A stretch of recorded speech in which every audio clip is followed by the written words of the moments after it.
Hello, it's 8:06 GMT. You're listening to Weekend with me, Anna Holligan, and our guest today, Olga Oliker, Programme Director, Europe and Central Asia for International Crisis Group, a think tank. She is in Brussels. And Arisia Lutsevich, Head of Ukraine Forum, Russia and Eurasia Programme at Chatham House, the British think tank, who is with me here in the studio. And as Russian troops advance, at least 150,000 Ukrainians are thought to have been forced to flee their homes. Russian tanks roll through the country. Missiles rain down on cities. Many have fled west to cities such as Lviv across the border. Too, long queues of cars and many people on foot have been making their way to Poland, Romania, Hungary and Slovakia.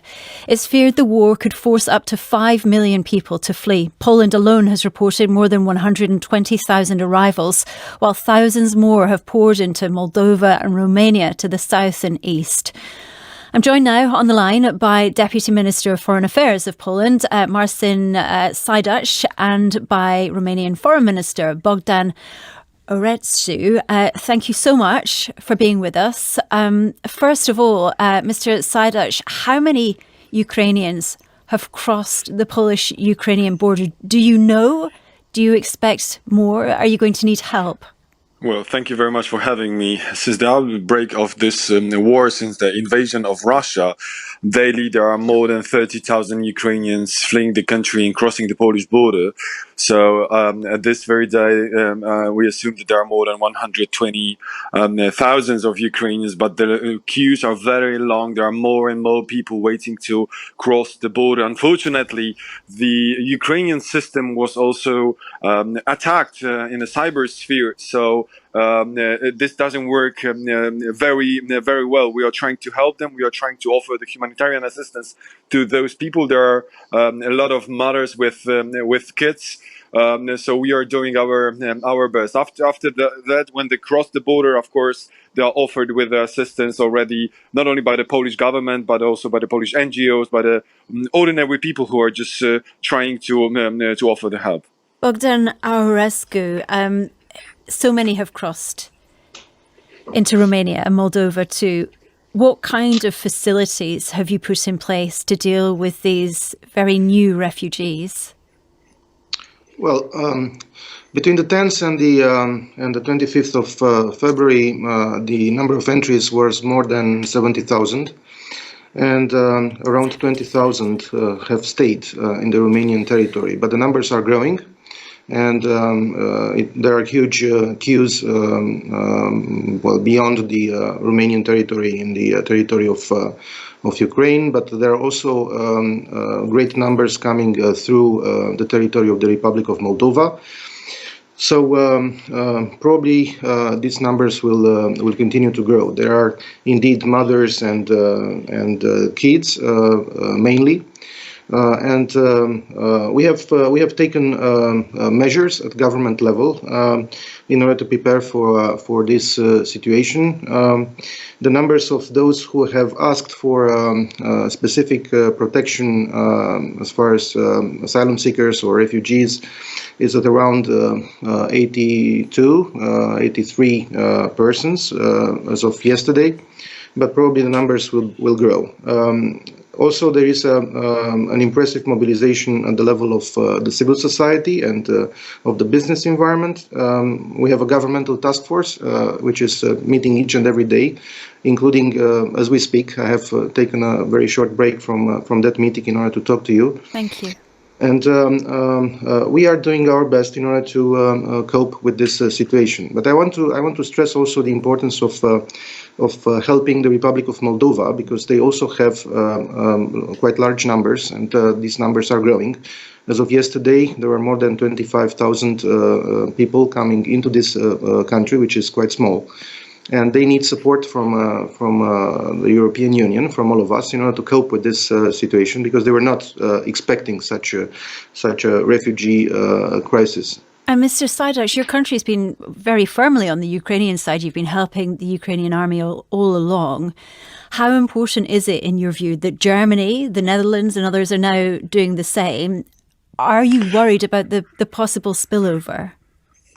Well, it is very important to offer this assistance, this help to the Ukrainian side, because it is the Ukrainian side right in this crisis, in this situation. It is the Ukrainian country which has been invaded in a barbarian way by the Russian army, on the order of Vladimir Putin. People are suffering, so in our opinion, it is quite natural for the EU, for the Western collective community to help Ukrainian side.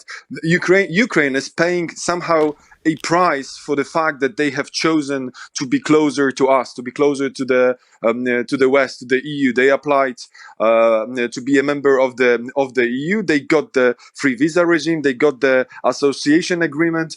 They got the free trade agreement. And Russia is not very happy, of course, with this. And that's why they've attacked. So we do bear kind of responsibility for Ukraine. That's why Poland is helping and will be helping Ukraine. And I'm glad that Germany finally, after days or weeks of talking, changed their position. Yesterday, Prime Minister Morawiecki, the Polish Prime Minister, was in Berlin trying to convince Chancellor Scholz also to offer something more than only 5,000 helmets or whatever they've offered.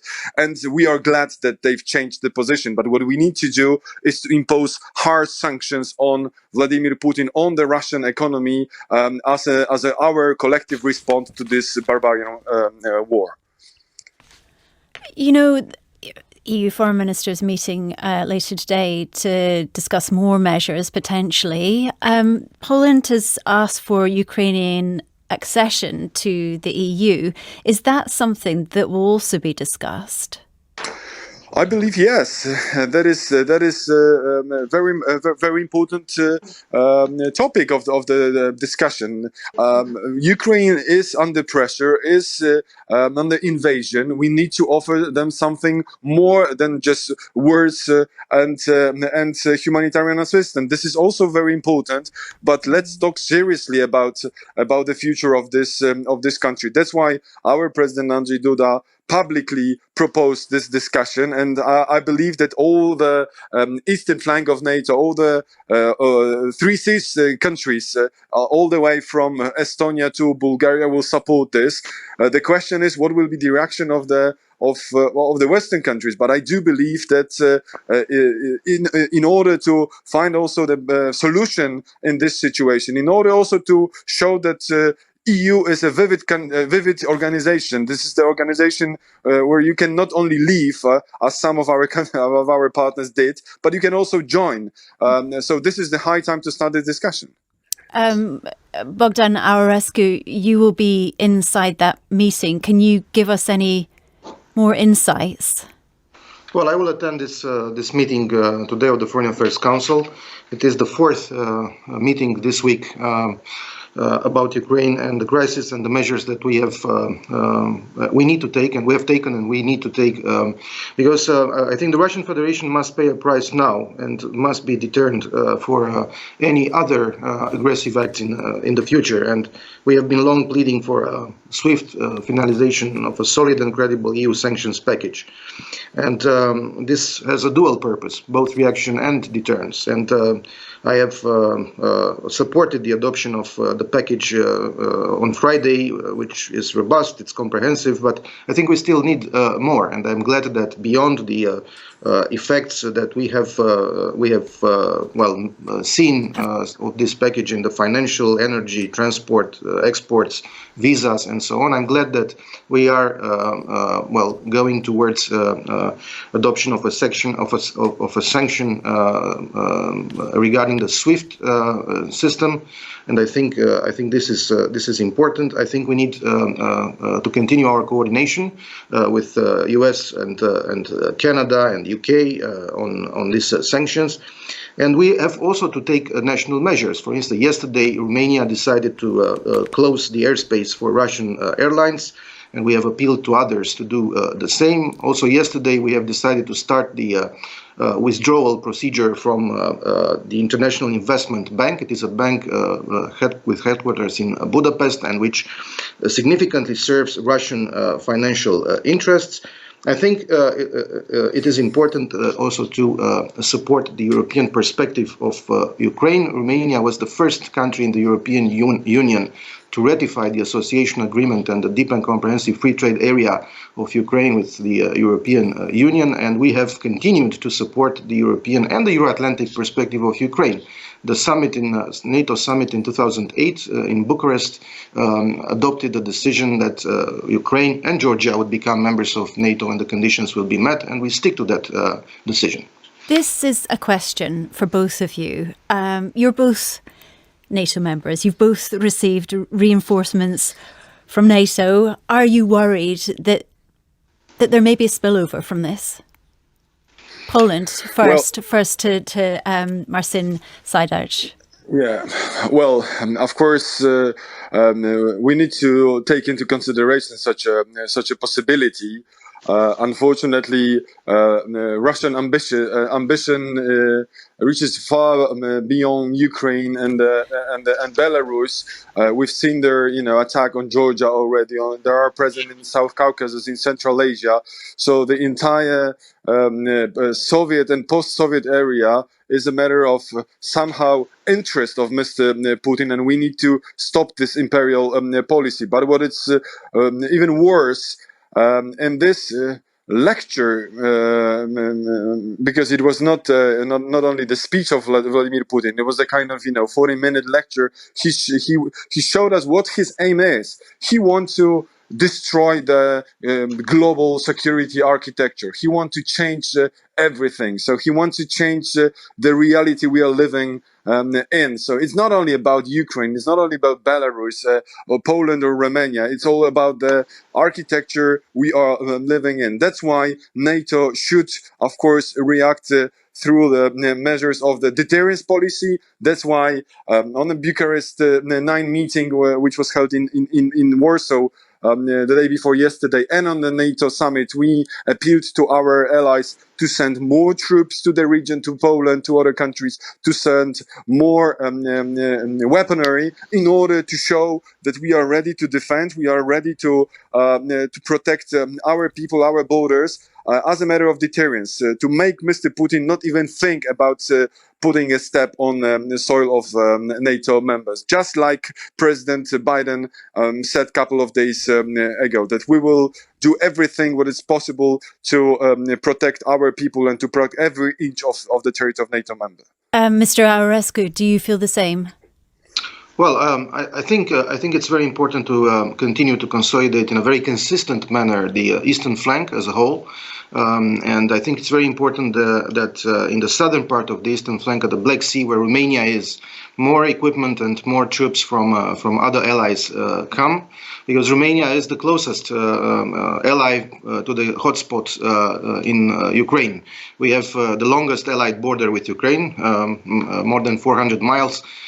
We are at roughly 200 miles off the coast of Crimea, over the Black Sea, of the northwestern basin of the Black Sea. And the Serpents Island, which was recently illegally occupied by Russia, is just at around 44 kilometers from the Romanian coast. So we do need a consolidation of the eastern flank, especially in the southern part of the eastern flank. And we welcome the decisions by United States, by France, by other allies to come with troops and equipment in Romania. We have discussed this during the NATO summit at the end of this week on Friday. We have discussed this during the Bucharest 9 format, which was co-presided by President Iohannis of Romania and President Duda of Poland, the co-creators of this format. And I think it's important to continue to make sure that the troops on the eastern flank have all necessary capabilities in order to face the Russian threat, because the deterrence factor is indeed very important if we see what happens in the region. We also need to continue to support the consolidation of the capacities of our partners in the region. If we speak about Georgia, if we speak about of course Ukraine, but also about the Republic of Moldova. So all these are necessary. We have to continue to do our best in order to deter Russia from further aggression. Thank you. Bogdan Aurescu, the Romanian Foreign Minister, and Deputy Minister of Foreign Affairs of Poland, Marcin